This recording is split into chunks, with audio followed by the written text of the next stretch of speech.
Zira, what are you doing? Fuck off, Cornelius. I am fine. Zira, have you been drinking again? Go away, Cornelius. I love Grape Juice Plus. So don't give me any of that. I can do whatever the hell I want to do. What is it with you and grape juice? For goodness sake. You know, our lives hang on a very thread here. The government is threatening to kill us. And you're not the least bit concerned. Shut up, you old fart. All I want to do is sit down and drink my Grape Juice Plus. Zira, what have you done? You're an animal. No, I'm an ape. Dr. Milo predicted this. Dr. Milo was the one with the answers. Milo knew this would happen. He knew you would turn into a fucking...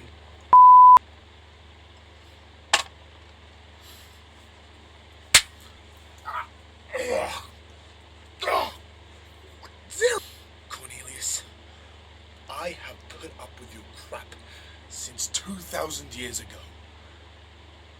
I mean in the future. Enough is enough. Come on, Zira. Spill the beans. I don't know what you're talking about. Zira, who's the father? Go on, who is it? Ooh.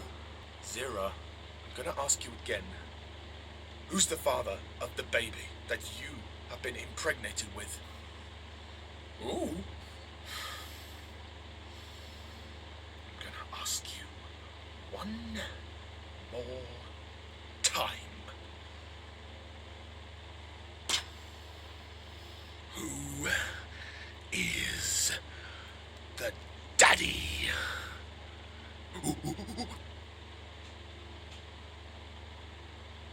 Taylor? Dr. Zayas, Dr. Zayas. Come on, Doctor. Dr. Zayas, Dr. We're Zayas. entering the forbidden Dr. zone. Zayas, Dr. Zayas. Taylor. Oh, Dr. Zayas, Dr. Zayas, Dr. Zayas. Dr. Zayas, Dr. Zayas. Oh, well done, Zira. What a great performance. Why would it be Taylor? But I love Taylor. I'll believe that when I see it. He's dead. There's no way that... You're... How many months pregnant are you? Well, it has been quite a while. If you're... That means... That...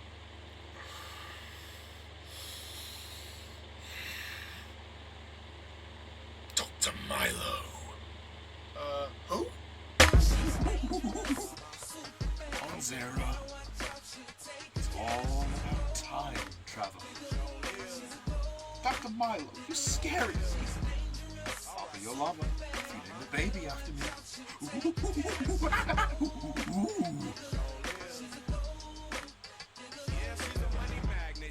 No! No! Wow!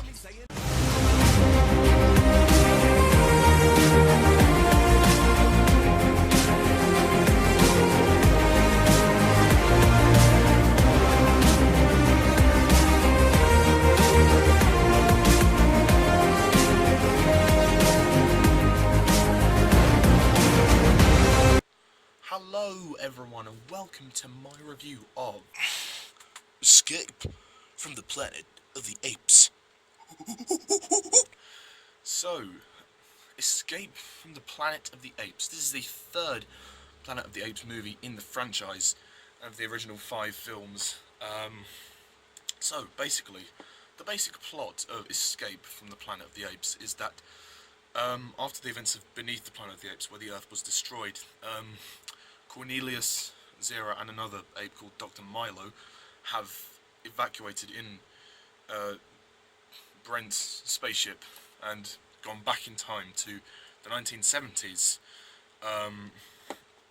where they're kept in the zoo infirmary at the beginning, and then they're taken to court and then they're proved to be, you know, their existence proves that they're very intelligent, and then they start living the high life, getting treated like celebrities. But then this guy, Dr. Hassline, basically susses out all of the truth from Zira, and the you know the humans discover that the apes will dominate in the future and ultimately destroy the humans and mistreat them. And Dr. Hassline wants to stop that from happening, so he orders the death of Cornelius and Zira and their baby, because Zira is also pregnant in this as well. And Cornelius and Zira make an attempt to escape from Dr. Hassline, and with the help of Ricardo Montalban, who plays Armando, and Lewis Dixon, and that other woman whose name escapes me. I can't remember her. Escapes. I can't remember her name. So, Escape from the Planet of the Apes. This is the third movie in the franchise, and I have to say it's a pretty great one. I really enjoyed Escape from the Planet of the Apes. It's by no means a masterpiece. However, it is very good, and it's definitely a step up from Beneath, although I enjoyed Beneath. Yeah, this film is kind of weird in the sense that it's, I agree with the Watcher, that it is essentially the first film in reverse. It's like, instead of the humans being kind of, well, the alien, it's now like the apes are kind of the alien this time around, so it is pretty much the first film in reverse. And there are a couple of nuances and moments where they kind of mirror the first film, like with the kiss moment at the end, where Cornelius and Zira kiss the Dixon and that woman who, is her name Stevie or something? I can't remember her name. But yeah, them two. I think this film is good. It does feel very different from the first two. I mean, because it's set in the, well, at the time it was set in the present day. It's set in the 1970s, and it's different. And it's different in a good way. I liked seeing how Cornelius and Zira became celebrities. Essentially, you know, they're like, you know, they fell out of the sky and they just sort of became celebrities and started living in a hotel. You know, it's it's great to see. You know, it's interesting to see how these characters differentiate in another time, because we're kind of used to seeing, from the previous two films, used to seeing humans, you know, like people come to them like Taylor and Brent, but in this one they go to, yeah, they go to the other humans, and it's really great seeing them adjust to kind of the normal life, like present day life. I really like Roddy McDowell and Kim Hunter in this. I think they have great on-screen chemistry, and their performances are probably the best of the series, like, so far. I mean, well, yeah, not so far. I mean, Roddy McDowell continues to go on in the series, but Kim Hunter doesn't. But yeah, out of the three movies that Cornelius and Zira are in, this is probably their best performance, because it is all about them. Yeah, I mean, the absence of Charlton Heston is sorely missed, but, you know, he died at the end of the second one, so, you know, we knew we weren't going to see him in this one.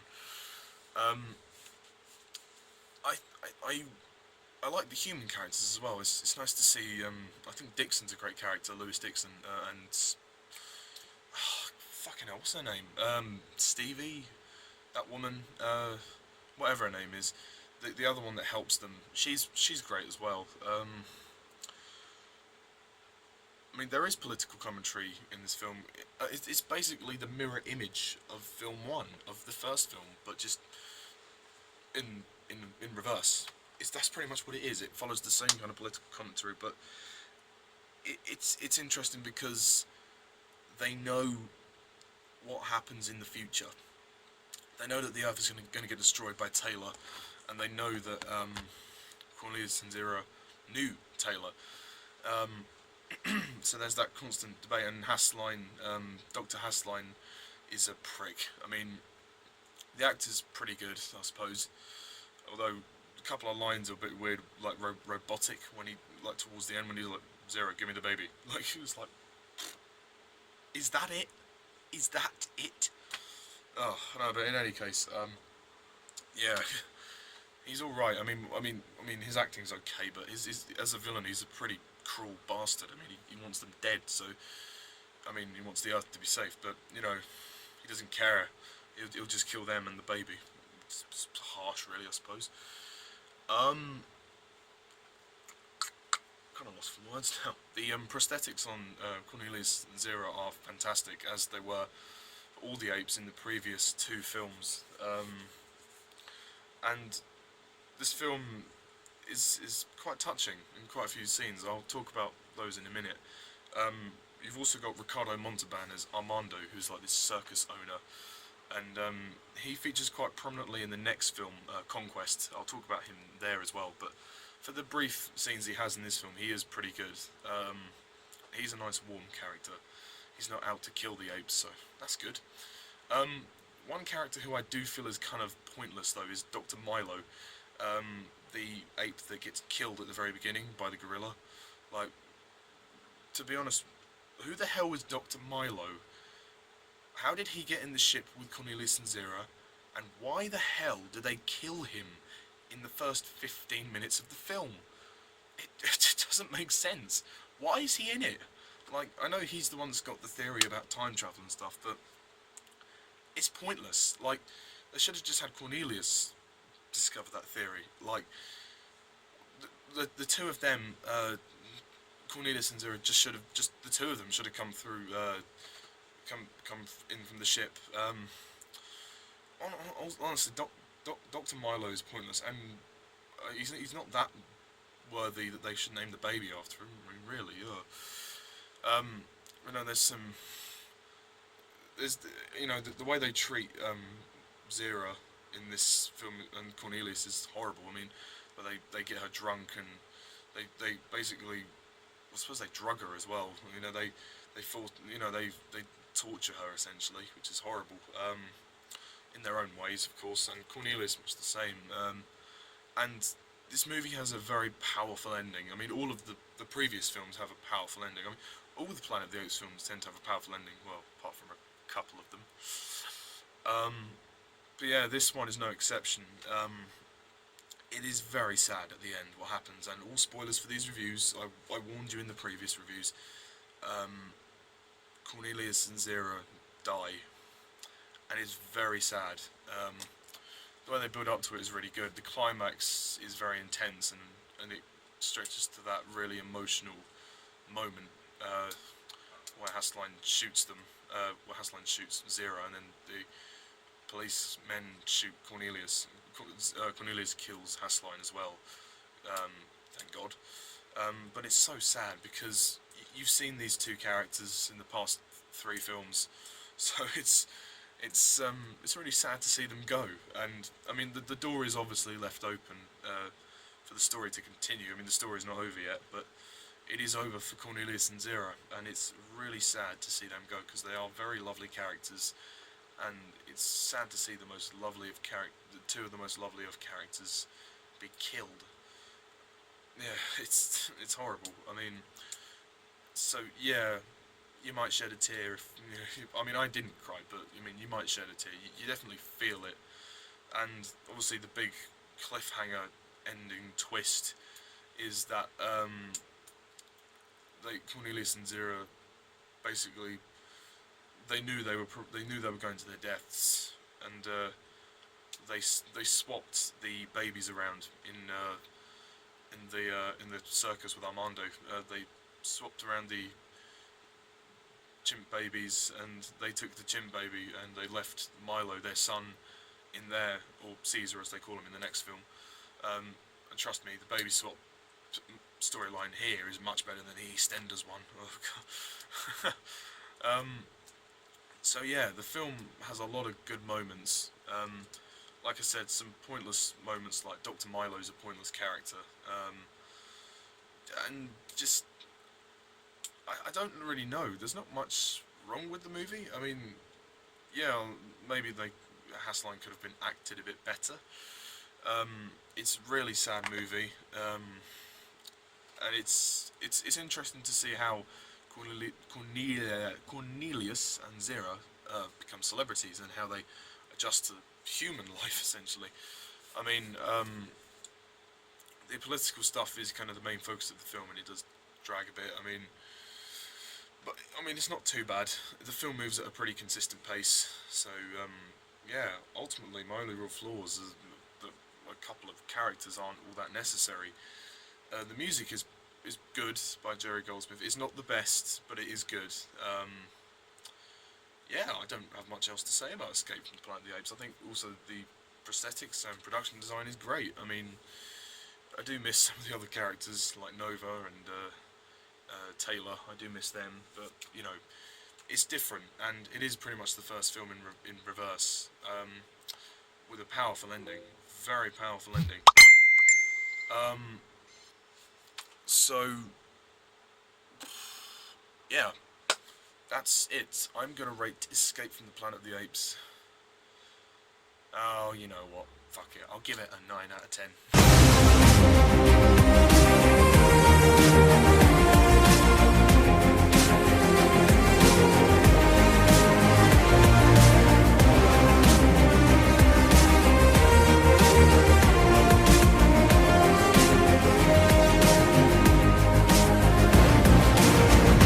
I was tempted to say 8, but I thought, you know what? I'll be generous. Give it a 9. A 9 out of 10. It's very good.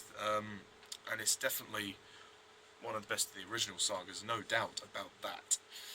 So yeah, that's my review of Escape from the Planet of the Apes. What do you think? Do you agree? Do you disagree? Put your comments down below, let me know. I would suggest you go to the Watcher's channel and check out his Planet of the Apes reviews. They're fantastic reviews, and they have sketches at the beginning which are hilarious, so go and watch those. They're fantastic. And tune in next time when I review Conquest of the Planet of the Apes. So yeah, also this movie's directed by Don Taylor, and the direction is pretty solid. Yeah, there's nothing major to pick out here really. I suppose the biggest the best directed scene is sort of the finale really, but most of the film is directed pretty well. It's just the beginning bit with Dr. Milo I just don't really get. It's like, why have him in there? But anyway, yeah. So thank you all for watching, and as always, I'm Mr. TARDIS11. See ya.